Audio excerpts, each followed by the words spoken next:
Estamos de regreso para conversar con el director de operaciones de Senafront, Héctor de Seda. ¿Cómo está, comisionado? Muy bien, muchas gracias. Un saludo cordial de los hombres y mujeres que conforman el Senafront de todos los panameños. ¿Cómo sigue el tema del flujo migratorio a través de la frontera?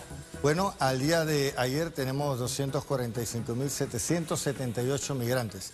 Pero importante mencionar que tenemos una reducción significativa de menos 117.607 migrantes, principalmente por el mes de agosto, tomando como referencia el 2023 que entraron 81.523 y este año solamente 16.000. Y es extremadamente significativa. Ahora, ustedes manejan información de inteligencia. ¿Cuál es la causa? Las lluvias que este año han sido tremendas, las lluvias a diferencia del año pasado para esta época. La situación política, ¿qué ha incidido en esta baja? Las decisiones que se han tomado en materia de seguridad, todas las anteriores, como me decían en el colegio, no sé. Todas las anteriores. Todas las anteriores. Sí. Pero sí, muy marcado el contexto geopolítico por las elecciones en Venezuela, que este conglomerado social muy probablemente en los siguientes meses nuevamente inicien su éxodo en la migración sur-norte. Pero también es significativo mencionar el bloqueo que hicimos en 3 pasos no autorizados, induciendo a los migrantes a través de estos 4.6 kilómetros que limitamos para inducirlos a un corredor humanitario. ¿Ha incidido ese bloqueo y esas cercas que instaló el Senafront y que, ojo, generó molestia por parte de algunas autoridades colombianas, como es el defensor del pueblo de Colombia? Sin embargo, ¿ese cercado todavía se mantiene intacto o tienen información que los migrantes trataron de cruzar presa al bloqueo en esas rutas? Hubieron algunos videos al inicio de la implementación de esta medida gubernamental donde los migrantes intentaban pasarlo por debajo, por encima o simplemente bordearlo. Sin embargo, gracias a la comunicación que hemos tenido y la generación de información en Internet y los medios digitales, se ha aumentado la decisión por parte de los migrantes de no tomar este paso por el Darién y por eso ha sido tan significativo. Ahora están mutando a otro tipo de migración sur-norte, yendo a otros países y tomando aviones para llegar a Centroamérica, y estamos analizando también con nuestros homólogos policiales de Centroamérica y Suramérica para corroborar esta información y evaluar qué tantos migrantes están utilizando esta nueva modalidad, que de hecho es uno de los impulsos que estuvo haciendo el gobierno panameño, ¿no? Induciendo a que los migrantes buscaran otras formas de emigrar que no fuese utilizando la selva del Darién, por las implicaciones y peligros que ellos representaban. ¿Piensan ampliar el cercado para el 2025 o se conforman solamente con la primera fase? Hemos estado ahora recientemente haciendo otro tipo de medidas operativas de bloqueo en comunidades como Carreto para evitar que la acción, principalmente del grupo delictivo armado Clan del Golfo, intente introducir migrantes a través de las costas del Caribe, dejándolos en estas comunidades y que luego tomen la selva del Darién, que era la ruta no autorizada que llegaba al área campamentaria que fue ubicado en Dos Bocas. Sí. Hace unas semanas las autoridades dieron a conocer la existencia de un campamento ilegal, pero las versiones que recibimos es que este era un secreto a voces y que se conocía que ahí estaba el campamento. El punto es, ¿hay otros campamentos de los que se sepa y que no están en la ruta que ha establecido el gobierno y que usted tenga conocimiento de ellos? ¿Y qué van a hacer con esos otros campamentos? Justamente la operación Arcángel Miguel se dio para ubicar y destruir un campamento que en nuestra denominación le habíamos titulado Aguacate, donde se tiene información por medio de inteligencia, gracias a los propios comuneros que participan de estas actividades, que habían componentes armados del Clan del Golfo, hasta 9 colombianos y otros 5 o 7 panameños. En efecto, nuestras fuerzas especiales ubicaron el campamento Aguacate, donde se encontraron 25 estructuras campamentarias. Este campamento era utilizado como un área de descanso para los migrantes y para el control del crimen organizado transnacional que sabemos y somos responsables al admitirlo, tiene una activa participación en el tráfico de migrantes desde el territorio colombiano, pero que también se infiltran en el territorio panameño. Obviamente sabemos una selva muy densa, un área geográfica donde estamos ejerciendo responsablemente también el control territorial, como lo ratificamos con esta operación que ejecutamos. Nos está dando la razón, entonces la información de inteligencia decía o hablaba de la existencia del campamento y lo ubicaron.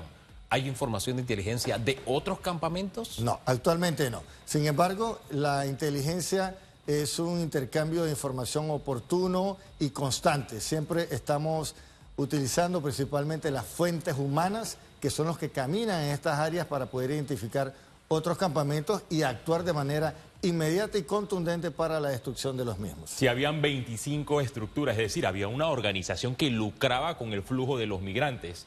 Pese a que desmantelaron el campamento ilegal, ¿hay personas ya procesadas por las autoridades competentes? Sí, claro. Todas nuestras actuaciones tienen una gran sinergia interinstitucional, principalmente con el Ministerio Público. Llevamos a funcionarios fiscales del Ministerio Público, inclusive algunos técnicos también de medio ambiente, para realizar todo ese conjunto de acciones gubernamentales para garantizar la protección del territorio panameño. Pese a que ha disminuido la cifra de los migrantes, en Darién tienen un filtro para detectar a los migrantes. ¿Cuántos de ellos tienen antecedentes penales? ¿Cuántos de ellos se dirigen solamente a los Estados Unidos? ¿Qué dicen las cifras? ¿Cuántos terroristas han sido frenados por las autoridades en la frontera de Darién? Bien, del 1 de julio a la fecha tenemos 15 alertas biométricas y más de 105 casos con antecedentes penales.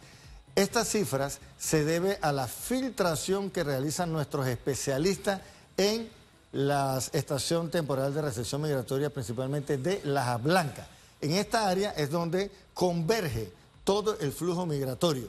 Y allí nuestros perfiladores identifican a las personas, son sometidas a las pruebas biométricas que utilizan una amplia cobertura de datos internacionales que se comparten a través de redes, principalmente administradas por la Embajada de Estados Unidos, y de esta manera podemos identificar qué personas representan un riesgo, no solamente para Panamá, sino para todo el hemisferio, incluso a nivel global. Por eso, el rol que ejecuta Panamá en el manejo efectivo del flujo migratorio irregular ha sido tan determinante y ha sido obviamente reconocido a nivel internacional. El balance entonces al sol de hoy que tienen de personas que hayan sido detenidas o retenidas precisamente por actuar al margen de la ley. Hemos también puesto de manifiesto que ha habido el intento de cruzar la selva de Darién de bandas criminales de Ecuador como los Lobos, los Choneros, o también del Clan del Golfo. Sí.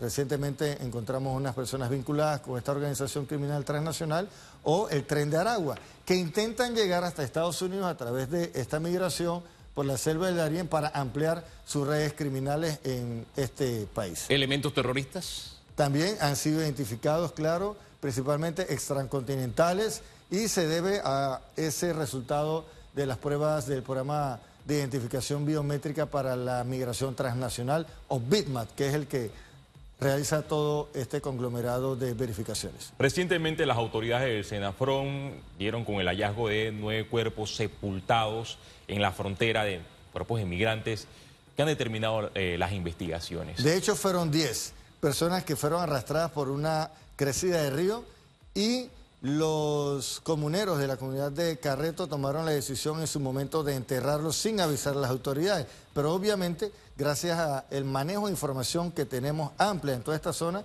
nos percatamos, realizamos las coordinaciones con el Ministerio Público, ya las víctimas fueron identificadas plenamente por el Ministerio Público, y se están haciendo entonces las coordinaciones a nivel internacional para notificarlos a sus familiares y que puedan entonces rescatar. Balance que tenemos a propósito de esta cifra de víctimas fatales, aunque nunca se tiene una oficial o total, sino de las que se recibe información, pero la cifra que están manejando... 48 a lo que va del año, y es muy bueno lo que comentas, porque de hecho son muchísimos otros los cuerpos que quedan en la selva que nadie reporta. Porque el drama humano que viven las personas en su travesía por la selva es tan intenso que puede venir una familia, fallece el papá o el hermano debido a complicaciones médicas o porque se ahoga, y el resto del círculo familiar no da aviso a las autoridades establecidas en las comunidades receptoras, porque todo eso ha hecho el Estado para tratar de maximizar la protección hacia estas personas que resultan víctimas, pero no dan razón. ¿Qué se está haciendo con las personas que mueren y cuyos cuerpos ustedes logran localizar? Ok, la Fiscalía de Homicidios realiza todo el peritaje para tratar de identificar a través de ADN u otras pruebas de peritaje, identificar la persona y entonces a través de los enlaces internacionales tratar de ubicar a sus familiares. Pero también hay muchos cuerpos que no han sido ubicados o solicitados que están en la morgue de La Palma en Darién. También, por mencionarte, de hecho, hace unos años atrás se estableció un cementerio humanitario para aquellas personas que no tenían dónde ubicar los cuerpos o llevárselos a los países de origen, pudiesen enterrarlos en estos espacios. ¿Alrededor de cuántos niños abandonados han llegado a la frontera de Panamá en este flujo migratorio? Y ya que las cifras han bajado, ¿tienen algunas estadísticas de cuáles son esas nacionalidades que encabezan el flujo migratorio? Sí. La primera respuesta. Siempre hay un promedio entre 20 y 22% de niños, niñas y adolescentes, menores de edad en contexto, que vienen dentro de este flujo. Este año hemos bajado apenas a 18 niños que han venido no acompañados y generalmente son de nacionalidad venezolana. En consideración, la población venezolana migrante representa el 66% del total de los migrantes. Este año ya han superado los 168.000. Entonces, por lógica deducible, los niños de esta nacionalidad son los más vulnerables a llegar sin padres o sin acompañantes porque mueren en el camino. Director, recientemente las autoridades dieron con la captura y llevaron ante el Ministerio Público, ante el Sistema Penal Acusatorio, un caso llamado Jericó. Y lo que llamó la atención es que personas, migrantes, mochileros, transportaban sustancias ilícitas. Dentro de este éxodo de migrantes, ¿tienen ya una cifra, un estimado de cuántos migrantes las autoridades del Senafrón han aprendido con mochilas y esas mochilas que tienen sustancias ilícitas, llámese marihuana, cocaína? La ruta de movilidad del narcotráfico es la misma que posteriormente tomaron los migrantes a través de la selva del Darién. O sea que hay una simbiosis de criminalidad en la selva del Darién, que nosotros siempre lo hemos enfrentado con determinación y contundencia. Sin embargo, registro como tal de que migrantes se dediquen a cargar mochilas como tal, no es tan cierto. Hemos detectado en estos 2 meses y medio de gobierno que han llegado migrantes con sustancias ilícitas. Y te cuento, mira, para que veas cómo es el contexto migratorio y todo lo que se da, y nosotros estamos en un permanente análisis de eso. Migrantes compran marihuana en Colombia y la traen sabiendo que la pueden comercializar y generar ingresos cuando lleguen aquí a Panamá. Eso lo hemos detectado con ciudadanos de nacionalidad india. Eso es muy extraño. Pero para que veas cómo es tan complejo el análisis del fenómeno migratorio. No, pero fíjese que me quedo con el mismo tema porque a propósito de las rutas y de la operación Jericó, en Achutupo precisamente, tío Achutupo, en su tierra, ahí llegaban con la droga y venían por tierra en una ruta alterna o distinta a la ruta oficial. Eso me abre a mí de enseguida la posibilidad de que existan otras rutas no oficiales donde se esté traficando tanto humanos, seres humanos, como drogas. O sea, no creo que haya sido la única ruta exclusiva para este delito. En efecto, tienes toda la razón. Hay muchas rutas alternas, como mencioné hace unos minutos atrás, que formaban parte de la ruta de movilidad del narcotráfico. Nosotros las tenemos plenamente identificados y también realizamos control territorial continuamente en estas rutas de movilidad del narcotráfico porque, en efecto, la utilizan. Lo que hemos denominado la ruta VIP de la migración irregular era una antigua ruta de movilidad del narcotráfico. Sí. Y ejecutamos, de hecho, la operación Millonario tuvo más de 14 personas detenidas, 17 vehículos, fincas incautadas, porque formaban parte de esa red criminal que tenía un contacto directo con el Clan del Golfo para realizar el tráfico de migrantes VIP por esta área. ¿Hay una ruta VIP por mar en el Pacífico? Por el Pacífico ingresan a través del hito número 15 en la frontera obviamente con Colombia por lanchas. Pero debido a que estamos ejerciendo un control muy efectivo con apoyo del Servicio Nacional Aeronaval, que tiene una embarcación nodriza y que a través entonces de nuestras embarcaciones menores patrullamos todo ese sector, los están dejando prácticamente en la frontera y ellos ya tienen entonces que cruzar por toda la costa y llegan a las comunidades de Cocalito y Guayabo. No estamos trasladando estos migrantes hacia Colombia porque es un principio humanitario, de hecho el primero, un principio de no devolución inmediata, y recientemente trasladamos un número significativo de migrantes que tenían vulnerabilidades médicas que estaban en estas comunidades. Por lo tanto, una ruta VIP como tal no es, porque representa un enorme riesgo estar cruzando el mar Pacífico. La información que recibimos de esa supuesta ruta VIP es que son sus principales clientes, por llamarlo de alguna forma, serían asiáticos que sí tienen la posibilidad de pagar un mejor precio que los que se vienen por tierra. Por eso le hacía esa pregunta. Sí, desde esa interpretación puede ser válida. Pagan un dinero extra para no tener que cruzar la selva y son trasladados a través de embarcaciones, obviamente ilegales, que cruzan a nuestro territorio, y hemos capturado una enorme cantidad. Ya tenemos 34 embarcaciones decomisadas producto del tráfico de migrantes en lo que va del año. En los operativos a veces se incautan, se capturan estas embarcaciones. Sin embargo, las personas que están encargadas de estas organizaciones de coyotes, de personas que trafican con el peso de la persona, el peso de los migrantes, en muchos casos no son aprehendidas. Me llama la atención que ahora se puede percibir estas rutas, las rutas de los normales, las rutas de las trochas y las rutas de los que se pueden calificar como rutas VIP. Ahora bien, ¿cuántos coyotes han aprendido a las autoridades en ambas rutas?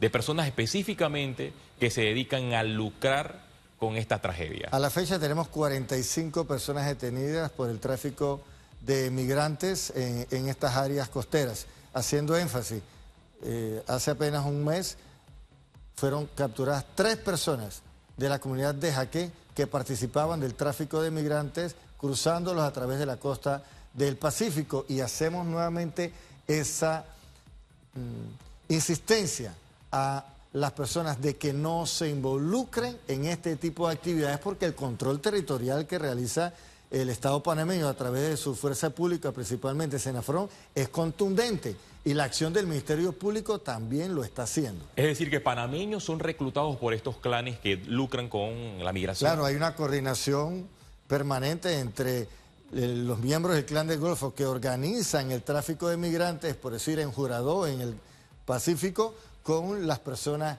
en las comunidades costeras, Jaque, Cocalito, Guayabo. Y estas son las personas que intentan burlar la acción del Senafrón y del Servicio Nacional Aeronaval tratando de cruzar a los migrantes, y han sido capturados. Y las condenas son bastante altas, 8, 10, 12 años. Por eso hacemos siempre esa docencia a través de los espacios que ustedes nos ofrecen para que las personas desistan de realizar actividades que van contra la humanidad, específicamente contra los migrantes. Estamos hablando de una actividad millonaria. ¿Tienen ustedes un cálculo de cuánto representa para el Clan del Golfo y todos estos grupos este movimiento de personas? En lo que va del año tenemos una estimación de 12 millones de dólares que el Clan del Golfo ha manejado con el tráfico de personas en base al cobro que le realizan en diferentes segmentos, desde movilizarlos en lanchas del área colombiana a las costas colombianas, introducirlos a las costas del Caribe panameño y introducirlos por las rutas VIP. Hay un sinnúmero de actividades que representan ganancias ilícitas para esta organización criminal. Estas organizaciones se fortalecen metiéndose en las instituciones del Estado, es decir, pagándole a autoridades encargadas por velar en la seguridad de las fronteras.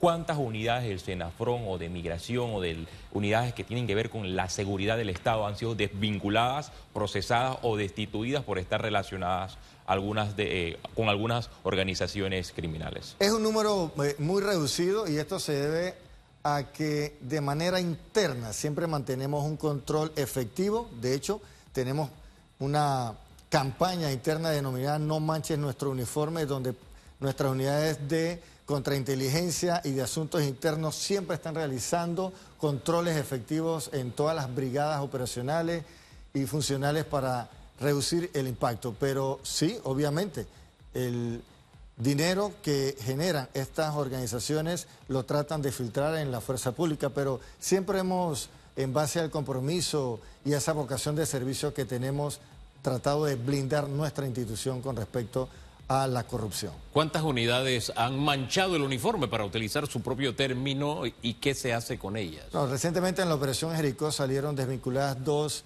unidades que estaban participando de actividades ilícitas, aprovechándose de su rol como funcionarios públicos de nuestra institución, pero reitero, ha sido muy mínimo debido a esos controles. Estas 2 unidades pues ya están órdenes del Ministerio Público y con ellos se cumplen con los parámetros legales establecidos para su judicialización. Gracias, señor Héctor Recedas, director de operaciones del Senafrón, por este balance ante la crisis migratoria y el flujo. El presidente lo ha denominado como el cierre filosófico de la frontera, y ya hemos conocido el balance de la disminución del ingreso gracias al trabajo que han hecho las autoridades en la frontera de Darién, porque años atrás las cifras eran demasiado escandalosas y representaban un costo millonario para los panameños. Son las 8:18 minutos, hacemos una pausa y regresamos en minutos.